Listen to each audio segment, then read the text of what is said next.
There's a kind of danger that doesn't need noise, muscle, or chaos. It's the danger of the man or woman who has mastered themselves. The kind that doesn't flinch when provoked. The kind that doesn't speak when insulted.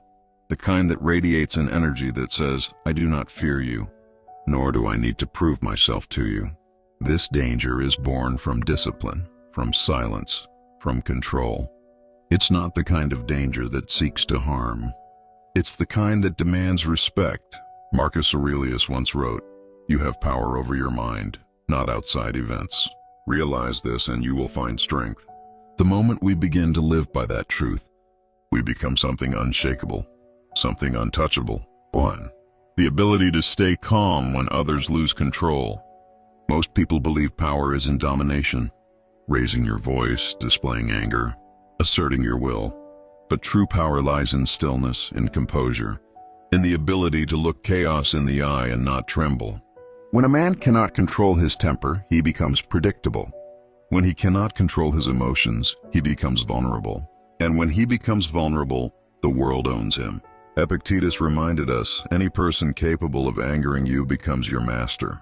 The one who stays calm under pressure, who doesn't react when insulted, who smiles when provoked, radiates something dangerous. Because the world doesn't know what he's thinking. They can't read him, and that uncertainty makes them cautious. It's the same energy that warriors, philosophers, and leaders once carried. An aura of inner command, not loud, not boastful, but grounded, controlled. Silent calmness in the face of provocation is not weakness. It's the ultimate display of strength. It's a sign that you are no longer driven by emotion, but by reason. That your soul no longer dances to the tune of external events, but moves to its own rhythm. And that, to the undisciplined, looks dangerous. 2. The refusal to explain yourself. The second behavior that instantly makes you look dangerous is the refusal to justify your choices to anyone. We live in a world obsessed with validation. People post every thought, every move, every feeling, desperate for approval.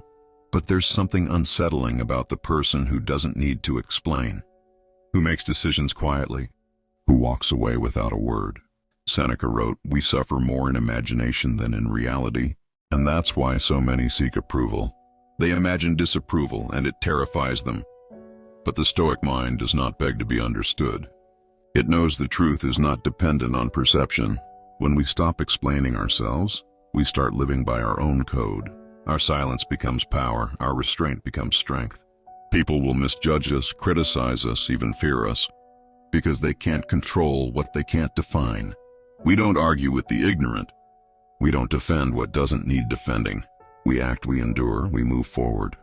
The quiet man who needs no audience, no applause, and no validation is the most powerful kind of man alive because he's free. 3. The power of emotional detachment. There is something profoundly dangerous about a person who no longer reacts emotionally to the chaos around them. A man who has detached himself from the illusion of control, from the need for validation, from the desperate pursuit of being liked, becomes unpredictable, and unpredictability. In a world addicted to reaction is power. Marcus Aurelius wrote, "Choose not to be harmed, and you won't feel harmed." Don't feel harmed, and you haven't been. To the average person, that seems impossible. How can one not feel harmed when insulted, betrayed, or ignored? But to the Stoic, this is the essence of mastery. It is not that we are numb, it's that we have trained our minds to no longer let pain define us. The one who practices emotional detachment is not cold. He is clear. He sees things as they are, stripped of illusion and drama. When the world offends him, he asks, not why me, but rather, why am I allowing this to disturb me? He understands that his peace is his responsibility, and that giving it away to anyone else, whether through anger, envy, or desperation, is the greatest act of self-betrayal. Emotional detachment does not mean a lack of care. It means caring deeply about the right things, one's character, one's duty, one's purpose. The Stoic mind loves without attachment, helps without expectation, and walks away without bitterness. This kind of restraint terrifies people because it exposes how dependent they are on external validation. Seneca once wrote, "He who is brave is free." Freedom in this sense is not physical, it is psychological. It is the freedom from needing others to behave a certain way for us to feel whole. The detached individual can walk through betrayal, failure, or chaos and remain unshaken. He does not chase what is lost, nor fear what is uncertain. His strength lies in his ability to let go and to remain calm while doing so. Imagine a man standing in a storm. The winds rage, the world collapses, yet his face shows no sign of fear. His silence is not emptiness, it's control. While others scream at the sky, he focuses inward, mastering his own reactions. That man becomes intimidating, not because of what he does, but because of what he no longer needs to do. He no longer explains, defends, or seeks comfort in noise. He simply is. Epictetus taught, it's not what happens to you, but how you react to it that matters. The detached mind lives by this principle.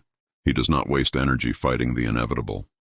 He accepts the nature of things, the cruelty, the loss, the change, and remains unmoved.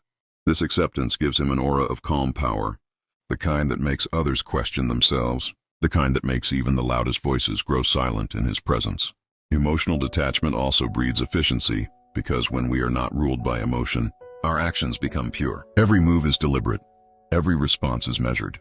The detached man does not rush to prove a point. He allows time and truth to reveal it. He doesn't argue with ignorance, he observes it. He doesn't seek revenge. He becomes indifferent to the offender's existence.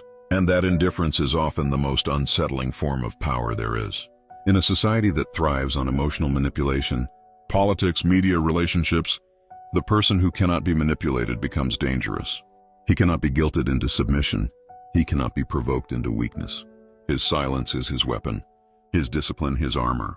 The Stoics believed that all suffering stems from attachment to people, to outcomes, to illusions of control.